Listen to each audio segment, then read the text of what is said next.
السلام علیکم ورحمۃ اللہ وبرکاتہ۔ الحمدللہ رب العالمین والصلاة والسلام علی رسولہ الکریم، اما بعد۔ عن ابی ہریرہ رضی اللہ تعالی عنہ قال قال رسول اللہ صلی اللہ علیہ وسلم ایھا الناس ان اللہ تعالی طیب لا يقبل الا طیبا وإن اللہ امر المؤمنین بما امر به المرسلین فقال یا ایھا الرسل کلوا من الطیبات واعملوا صالحا انی بما تعملون علیم وقال یا ایھا الذین آمنوا کلوا من طیبات ما رزقناکم ثم ذکر الرجل یطیل السفر اشعث اغبر یمد یدیہ الی السماء یا ربی ومطعمہ حرام ومشربہ حرام وملبسہ حرام وغذی بالحرام فأنا یستجاب لذلک، رواہ مسلم۔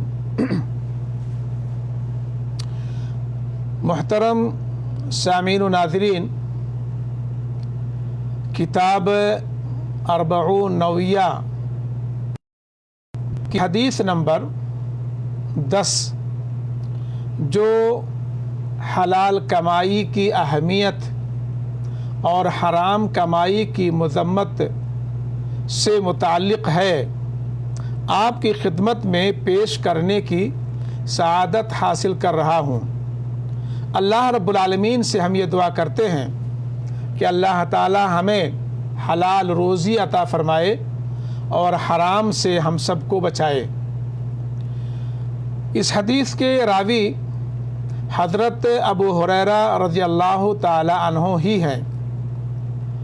وہ بیان کرتے ہیں کہ اللہ کے رسول صلی اللہ علیہ وسلم نے ارشاد فرمایا، اے لوگو، بے شک اللہ تعالی طیب ہے، پاکیزہ ہے، اور پاکیزہ کو ہی قبول فرماتا ہے، اور یقیناً اللہ عز و جل نے مومنوں کو بھی اسی بات کا حکم دیا ہے جس کا حکم رسولوں کو دیا ہے۔ چنانچہ ارشاد باری تعالیٰ ہے، اے رسولو، پاکیزہ رزق کھاؤ اور نیک عمل کرو، تم جو کچھ کر رہے ہو اس سے میں بخوبی واقف ہوں۔ نیز ارشاد باری تعالیٰ ہے، اے ایمان والو، ہم نے تمہیں جو روزی دی ہے اس میں سے پاکیزہ رزق کھاؤ۔ پھر آپ صلی اللہ علیہ وسلم نے ایک شخص کا ذکر کیا جو لمبے سفر پر ہے، پراگندہ حال اور غبار سے اٹا ہوا ہے، اپنے دونوں ہاتھ آسمان کی طرف پھیلاتا ہے، کہتا ہے، اے میرے رب، اے میرے رب، حالانکہ اس کا کھانا حرام، اس کا پینا حرام، اس کا لباس حرام اور حرام سے اس کی پرورش ہوئی ہے، تو کیوں کر اس کی دعا قبول ہو سکتی ہے؟ یہ حدیث مسلم شریف کی ہے۔ اب آئیے اس حدیث سے جو فوائد و احکام ہمیں معلوم ہوتے ہیں اسے ہم جاننے کی کوشش کرتے ہیں۔ نمبر 1، اللہ تعالیٰ کا ایک نام طیب ہے، یعنی ہر قسم کے عیوب و نقائص سے پاک ہے۔ اللہ تعالیٰ اپنی ذات و صفات اور اقوال و افعال ہر ایک میں طیب اور پاکیزہ ہے، کہیں کسی قسم کا عیب و نقص نہیں ہے۔ نمبر 2، اللہ تعالیٰ صرف پاکیزہ چیزیں ہی قبول فرماتا ہے، خواہ وہ اقوال و اعمال ہوں یا صدقات و زکوات۔ اگر اقوال و اعمال شرک اور ریا وغیرہ سے پاک نہیں تو وہ عند اللہ مقبول نہیں، اور اگر صدقات مال حلال سے نہیں بلکہ سود، رشوت، جوا، لاٹری، چوری، غصب یا کسی اور حرام طریقے سے حاصل کردہ ہے تو ایسے مال کا صدقہ اللہ تعالیٰ کے یہاں مقبول نہیں۔ نمبر 3، رسولوں اور ان کی امتوں کو حلال و پاکیزہ رزق کھانے اور عمل صالح کر کے اس کا شکر بجا لانے کا حکم دیا گیا ہے۔ نمبر 4، اس حدیث پاک میں دعا کی قبولیت کے چند اسباب ذکر کیے گئے ہیں۔ نمبر 1، لمبا سفر اگرچہ طویل نہ ہو پھر بھی دعا کی قبولیت کا سبب ہے۔ نبی صلی اللہ علیہ وسلم کا ارشاد ہے کہ 3 دعائیں بلا شک و شبہ قبول ہوتی ہیں۔ نمبر 1، مظلوم کی دعا، نمبر 2، مسافر کی دعا، اور نمبر 3، اولاد کے لیے والد کی دعا۔ ابو داؤد، ترمذی اور ابن ماجہ میں یہ حدیث موجود ہے۔ وطن سے دوری اور مشقتیں جھیلنے کی وجہ سے سفر میں انسان پر لاچاری و عاجزی کی کیفیت نمایاں ہوتی ہے، اور یہ حالت رب کریم کو بہت پسند ہے۔ نمبر 2، دوسرا سبب دعا کی قبولیت کا جو ہے وہ ہے لباس اور شکل و صورت کی پراگندگی اور غبار آلودگی۔ تیسرا سبب ہے آسمان کی طرف اپنے دونوں ہاتھ اٹھانا۔ رسول اللہ صلی اللہ علیہ وسلم فرماتے ہیں اللہ تعالیٰ بہت حیادار اور نہایت کریم و داتا ہے۔ جب بندہ اپنے دونوں ہاتھ اٹھاتا ہے تو اللہ کو انہیں خالی اور نامراد واپس کرنے سے حیا آتی ہے۔ یہ حدیث ترمذی اور ابن ماجہ کی ہے۔ امام البانی رحمہ اللہ نے اس کو صحیح قرار دیا ہے۔ اسی طرح نمبر 4، اللہ کے اسماء و صفات کا وسیلہ۔ اللہ کے اسماء و صفات کا وسیلہ لے کر کے اگر دعا کی جائے تو انشاءاللہ تعالی وہ دعا قبول ہوتی ہے۔ حدیث میں ہے وہ شخص یا رب کہہ کر اللہ کی ربوبیت کا وسیلہ لے رہا ہے۔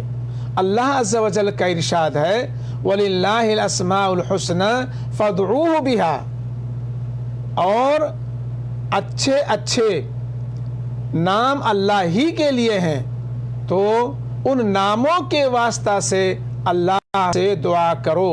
سورہ اعراف آیت نمبر 180۔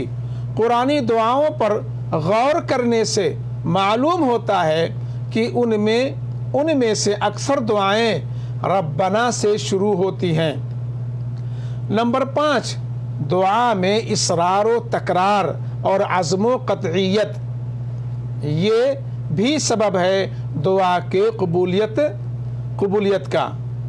دعا کی قبولیت کے اسباب میں سے ایک سبب یہ بھی ہے کہ دعا میں اصرار و تکرار اور عزم و قطعیت ہو۔ حدیث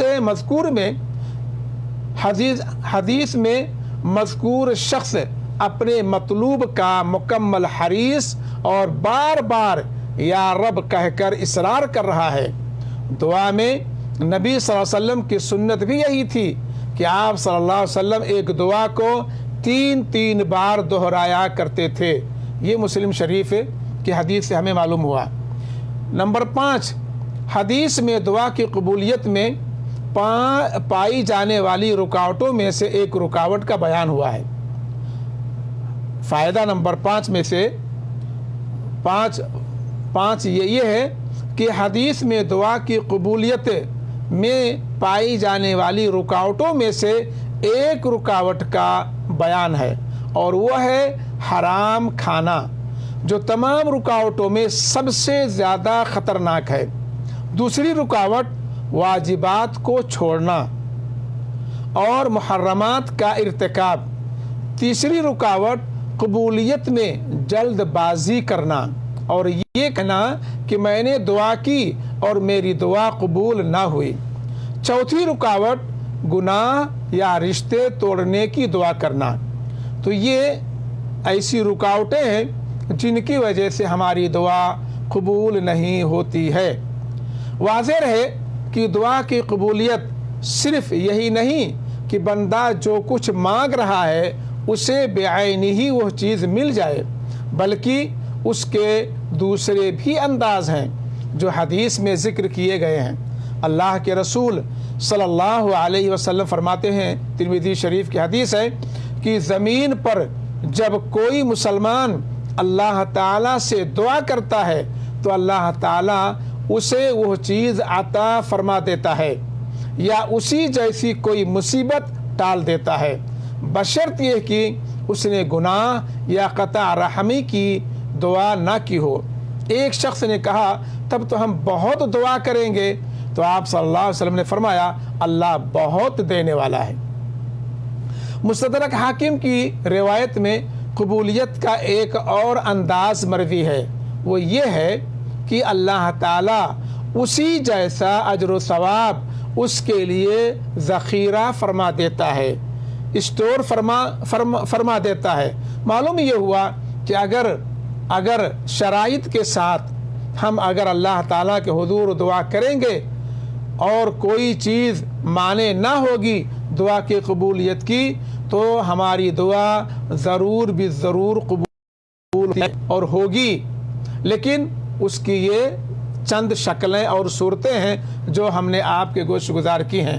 اللہ رب العالمین سے ہم یہ دعا کرتے ہیں کہ اللہ تعالی ہم سب کو رزق حلال عطا فرمائے، حرام کمائی سے اللہ تعالی ہم سب کو بچائے، اور اللہ تعالی ہمیں ہر طرح کے چھوٹے بڑے گناہ کے ارتکاب سے بھی محفوظ رکھے، اور ہمیں اپنی مرضی اور اپنی خوشنودی والا کام کرنے کی توفیق عطا فرمائے۔ ربنا آتنا فی الدنیا حسنہ وفی الآخرۃ حسنہ وقنا عذاب النار۔ صلی اللہ علی خیر خلقہ وآلہ وصحبہ اجمعین برحمتک یا ارحم الراحمین۔ والسلام علیکم ورحمۃ اللہ وبرکاتہ۔ اگر کوئی بات جو ہم حدیثیں پیش کر رہے ہیں اور جو اس کی شرح آپ کے یا اس کے فوائد و حکام بیان کر رہے ہیں، اگر کوئی بات سمجھ میں نہ آئے تو آپ ہمارے پاس کمنٹ باکس میں لکھ کر کے آپ پوچھ سکتے ہیں، سمجھ سکتے ہیں۔